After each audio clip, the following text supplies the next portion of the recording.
Effie Gray. Effie Gray? Effie Gray, which was at one point called Effie. I wonder whether that was what you were referring to, but it is now called Effie Gray. This is Dakota Fanning. Yes, Dakota Fanning is in it. It is written by Emma Thompson. It is based on the true story of the unsuccessful marriage of Effie Gray and John Ruskin, who famously married Effie Gray and then decided that he was utterly appalled by her.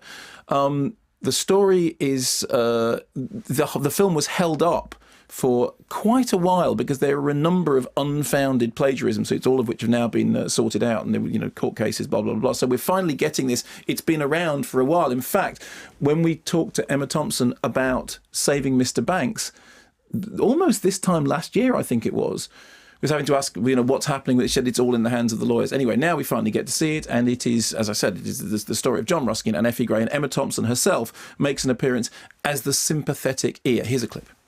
Let me understand you. You are telling me that you still, to this day, do not understand the details of the most intimate relation within marriage? You have not experienced them?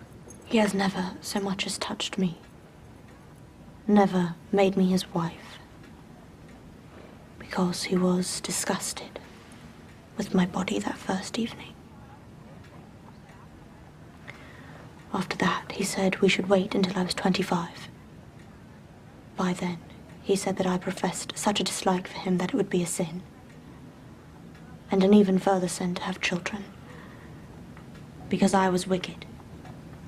And probably insane.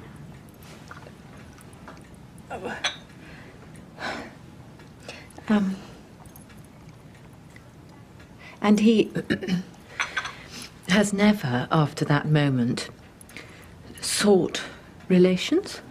Never. Now, in a way, that gives you a sense of the tone of the film. I mean, it's been described in some of the publicity as a love triangle, but there is a very, very little love, even in fact in her developing affection for the third side of this triangle, who's this pre-Raphaelite painter who understands what she's going through. And so it's a difficult story to tell. On the one hand, it's important because it's kind of become emblematic of an objectification of women which still is contemporary today. I mean, the idea that you had this person who, wrote about art, and everything that he knew about the female form, he knew from these, ridiculously, not even idealised, but sort of strangely, changed and objectified images from art. And then when suddenly faced with his wife, was just utterly appalled. And this has become a sort of semi-legendary story now, which kind of sums up the way in which art does or doesn't deal with the objectification of women.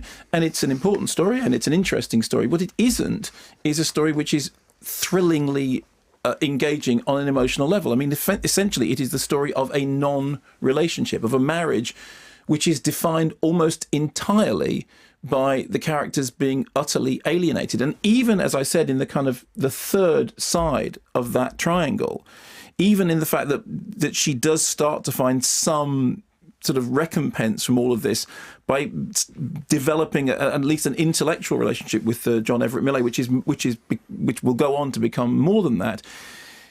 That the tone of that discussion that you heard then is sort of the tone of the film. It's very tight. It's very sort of restrained. It's people not. It's a film about inactivity. It's a film about imprisonment. It's a film about stifling social milieu. It's a film about people being trapped. It's a film which doesn't, as I said before, have a lot of life or a lot of love in it. There are moments of relief. Certainly Emma Thompson herself, every moment she's on screen, because firstly she's playing this much more free-thinking person, somebody who understands the situation that Effie is in and is a sympathetic ear, but is also a sort of charismatic screen presence. You also have Julie Walters as Ruskin's domineering, literally poisoning mother, who is terrific. And again, every moment she's on the screen, it's quite hard for Dakota Fanning to hold her own against her, because Julie Walters does that stuff so well. So fine performances, handsome production values, an important story. But I have to, and I'm a huge fan of Emma Thompson, it isn't emotionally engaging in the way it needs to be, partly because it's telling a story about lack of emotional engagement.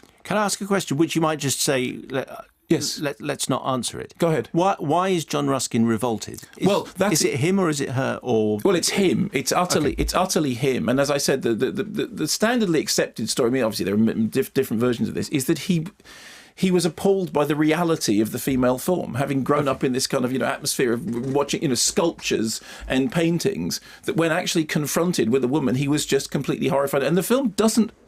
I mean, it portrays a milieu in which that happens. What it doesn't then attempt to do is kind of really root around and get to the bottom of what his problem is. But what it does is it paints a portrait of Effie being completely imprisoned by this appalling situation, which again, as you heard in that, and that's really the kind of the greatest.